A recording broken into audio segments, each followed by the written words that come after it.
My plan is to hide, to avoid, but if I get busted, if I get captured, I'm not going to do a Rambo, I'm going to do a Gandhi. If I get captured, I'm not going to do a Rambo, I'm going to do a Gandhi. If I get captured, I'm not going to do a Rambo, I'm going to do a Gandhi. Hi everyone, it's Erin. It's Memorial Day weekend this weekend, and I hope you're all getting out there and spreading the word about our patriot political prisoners. We call them the P3s.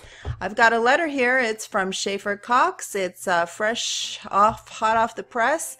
Please write to him and let him know you're thinking about him and he's in your prayers.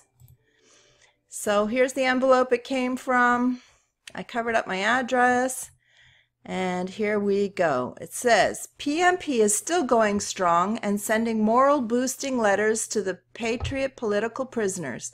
The kind words we get are like first aid supplies airdropped into a combat zone behind enemy lines. Thank you, thank you, thank you.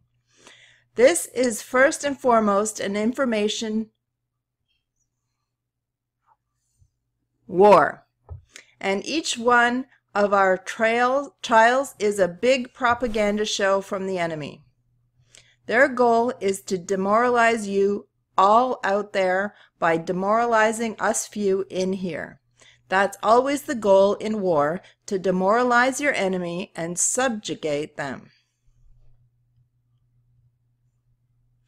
It's really sad that the feds see the American people as an enemy they need to beat down and control. It's really, really sad. But we're going to win this. The American spirit is not a flame that's easily snuffed out. Our values are good. Our ideologies are enduring. What we stand for is already woven into the human DNA. Freedom, kindness, mutual respect. Those are natural to us. Everyone likes them. What we're up against is lazy, spoiled, thuggish, entitled, arrogant officialdom. You can't sell these rotten values to self-respecting American people, no matter how hard you try. They're just naturally repulsive. Nobody likes the values of the feds that they embrace. Not even the feds like them.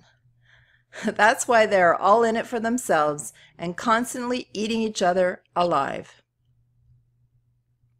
We don't have to fight this behemoth of short-sighted corruption. It's a self-destructing train wreck. And we don't have to forcefully advance our life and live and let live, love your neighbor values. People naturally long for what we are promoting. The human heart wants to be able to think for itself, provide for itself, and defend itself. So, we can just let nature take its course. The mere fact that so many of us can understand what's going on means the victory is already in the bag. So, cheers to that. With that said, I see that the P3 ranchers in Nevada pretty much won their trial and are now headed for a retrial. I'm not going to give them any advice. My advice is to all the people out there supporting them. Here it is. Don't tell the guys who are going to a retrial what to do. Let them make their own choices without pressuring from us. We need to just love and encourage them and support them in whatever they choose, because each situation is different. Most likely, the prosecutors will start offering them plea deals. Testifying against others to get yourself out of jail is a serious sin. That goes without saying.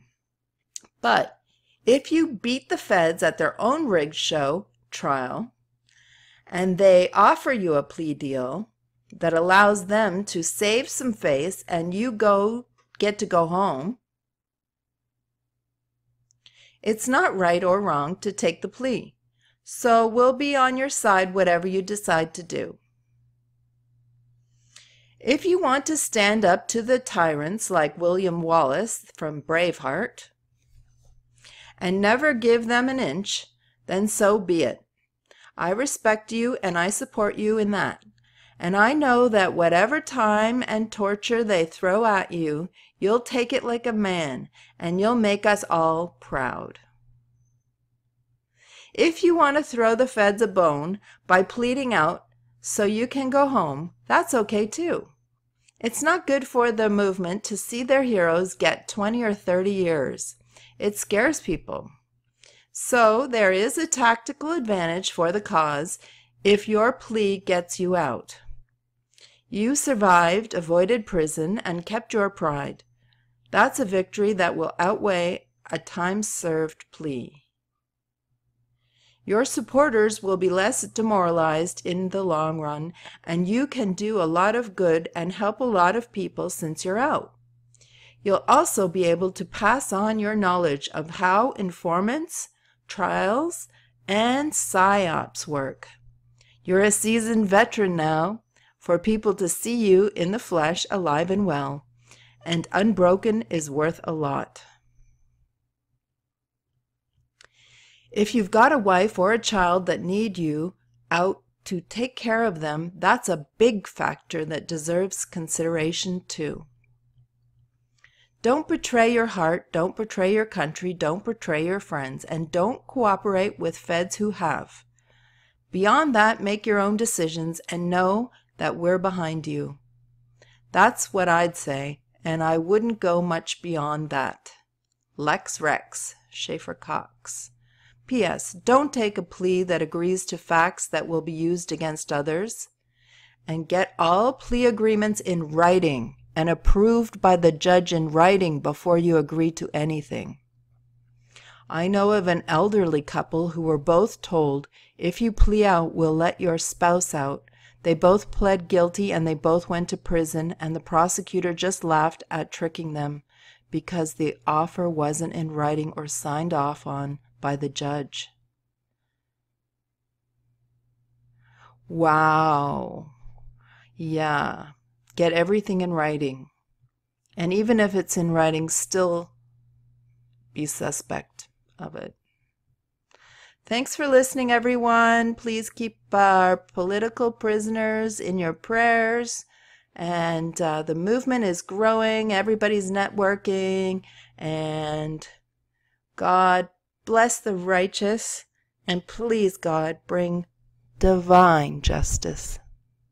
Only you can deal to the wicked, evil bastards.